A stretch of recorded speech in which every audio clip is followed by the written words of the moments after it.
right, hey guys, what's going on? My name's Chris Hawkes, and this is your Best Life Defined. I don't normally like to start a podcast out with some bad news, but I figure I better start this one out with some bad news because it's true.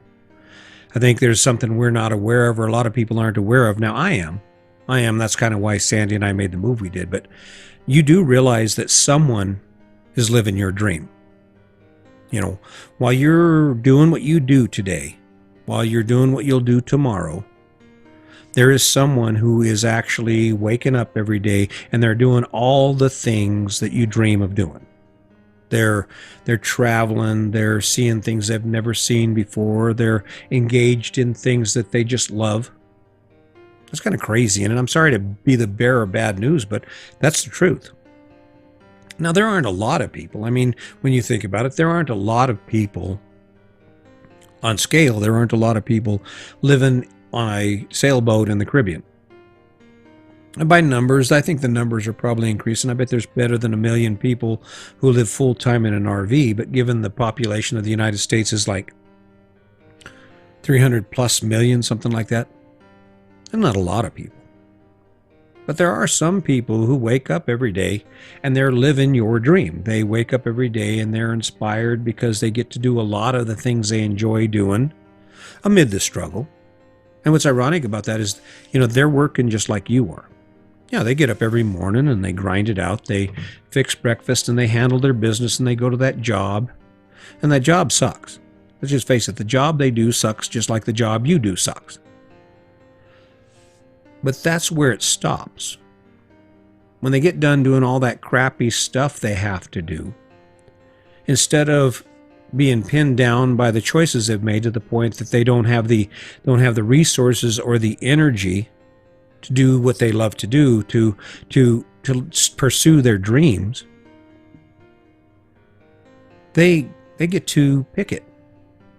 See, that's the ticket right there. What do you have access to right now? When you're thinking about your dreams. And the sad thing is, when I say your dreams, if you're 35 years old, there's a chance that aside from retirement, you probably don't have any big dreams. Your life that you're living right now is the biggest dream that you've had, and it will be the center of your world until you die. And that's sad. That's sad. I mean, and aside from a couple week vacations or whatever benefits you get for all the hard work you do, you're not getting rewarded very heavily at all. The rewards aren't that great for the choices you're making. I mean, maybe they are. I'd love to hear from you. If you're living your amazing dream and you wake up every day energized because you have the house, the car, the kids, and all that stuff you do and everything you do, you love to do, I dare you to send me a message and tell me I'm wrong. But someone is. Remember back when you was in high school or you was young, even 14, 15, and you had this vision for your life?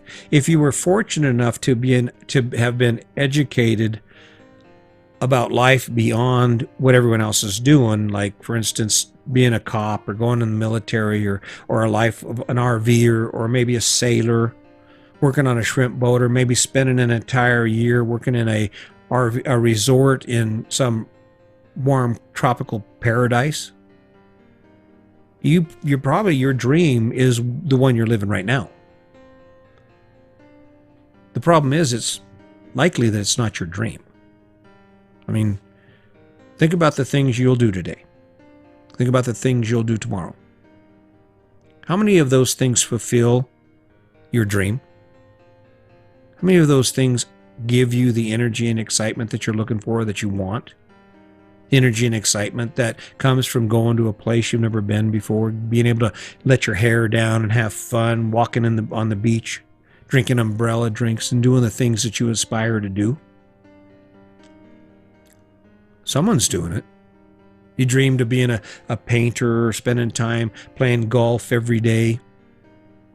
I ran into a friend of mine, used to work with him at the federal prison. He had his golf shoes on, or had his golf gear on. He was going golfing. It was 10 in the morning. Probably spends every day at the golf course. That's his dream. And if that's what you would like to do, that's what you'd like your life to look like, then I guess he's living your dream too.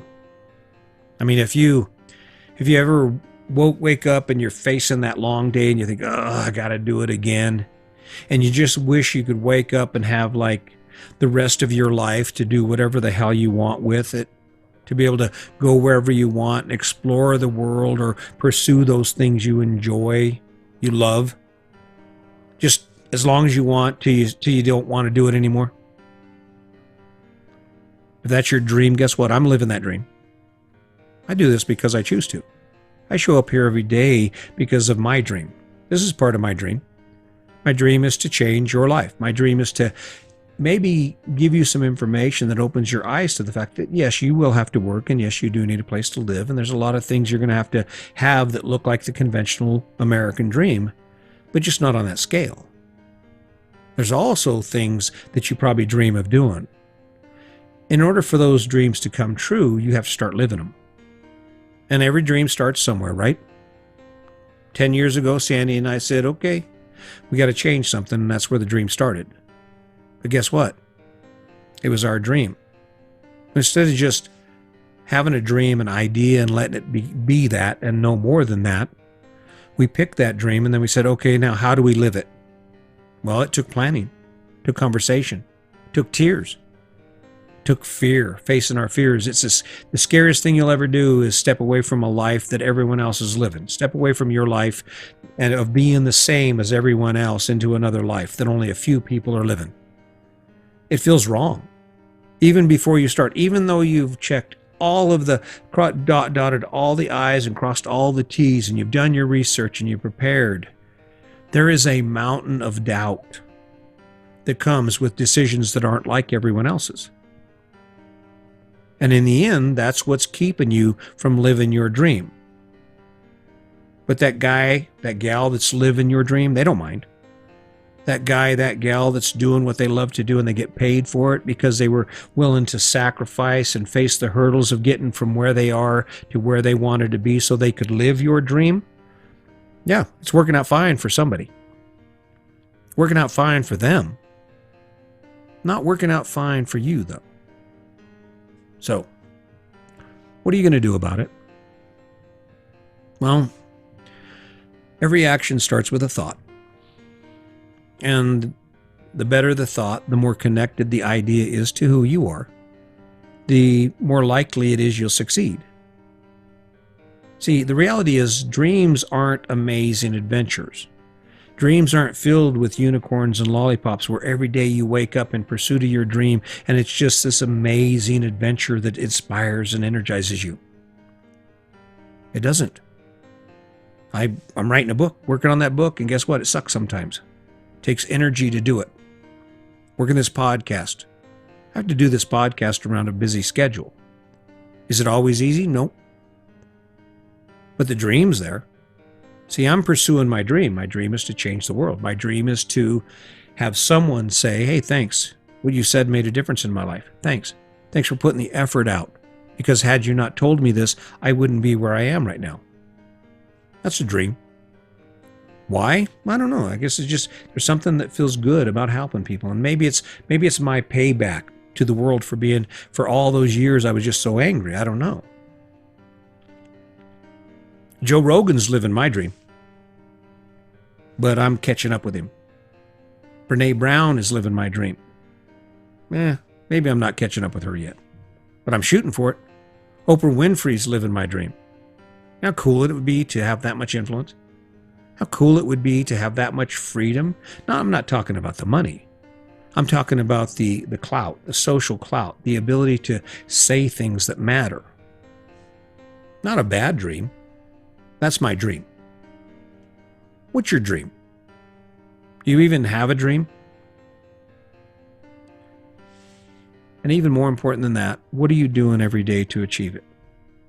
And I'm sorry, but I'm not buying off on the whole idea, well, my dream is to get my house paid off and to be out of debt so I can retire. That's not a dream. That's a destination. That's like driving a truck from New York to LA or something. It's just what you're doing. Dreams don't feel like that. That's the point. Dreams don't feel like that. Dreams suck really bad and they're really inspiring and you hate them and you love them. But you can't stop thinking about them. And you can't stop taking action towards them. Maybe the life you're living is your dream. You're going to have to deal with that. You're the one that has to determine that. How does it feel? And I guess the point here is, even if you're engaged in that and that life is perfect and it's your dream, does that mean it stops? Are you done? Okay, we lived our dream. All right, we're done. As long as you can draw breath into your lungs, you have the opportunity to make that dream better, or to expand your horizons, to expand where you are. Someone is. Someone is doing exactly what you wish you could be doing. Someone is waking up every day facing the type of day, the kind of life that you dream for yourself. And how did they do it? They did what you haven't done. They faced what you have not faced. They pushed themselves in a way that you have not pushed yourself. They picked a dream. They picked a good dream, not based on somebody else's idea or who someone else is or what someone else believes. They picked a dream based on who they are and who they believe and what they believe. Not a bad idea. I know it's working for us. Is it always perfect? No. Even the best dreams aren't always perfect, but it sure as hell feels good to go after them. And I say dreams, and people go, well, I'm too old for dreams. Okay, goals, things that make your life better, whatever you need to do or whatever you need to call it in order for it to happen. And it can be as simple as spending more time fishing, spending more time with the person you love, increasing the value that you have for your relationship, increasing your connection with your partner. That's a big dream. I've had that dream my whole life because Sandy and I got married when we were both so young. She was 16, I was 18. We didn't have any skills. We didn't have anyone to draw on to really understand how relationships are supposed to work. I was immensely insecure.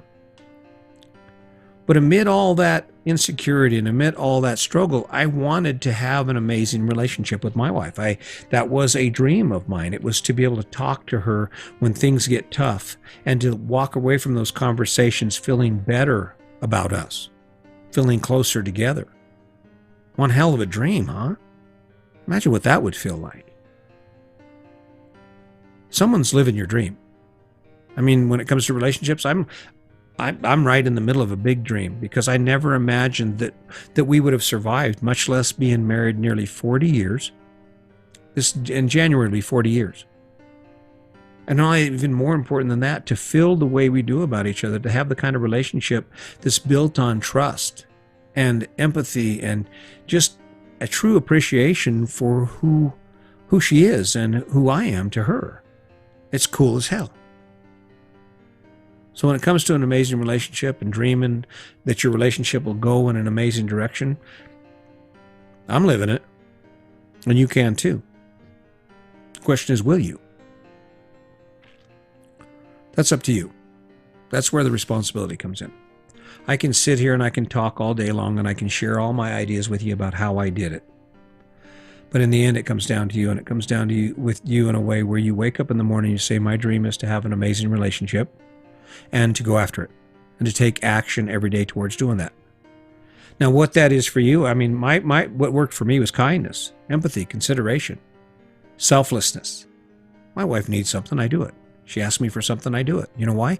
Because it makes her life easier and it makes her happy. And if there's nothing that makes me more irresistible to my wife, it is the fact that I will do what she asks me to do.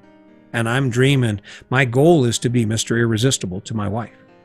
My goal is to be more amazing than anyone she will ever meet in her life. She can look at these good-looking guys, whatever, but she has Mr. Irresistible at home. Just a dream, just a goal. So keep it in mind. Keep thinking about it. You're the only one who's going to be able to make your life better. And what's cool about that is you have everything you need to do it. And it starts with an idea. It starts with finding within yourself the strength and the courage to step away from the things you're doing and to face the things you're afraid of for ideas and goals that will make your life better. Once you do it, you'll never turn back. Once you get that win, it'll put fuel in your tank so you can get another win. So keep that in mind. And as always, just remember, today is your day. Make it a good one.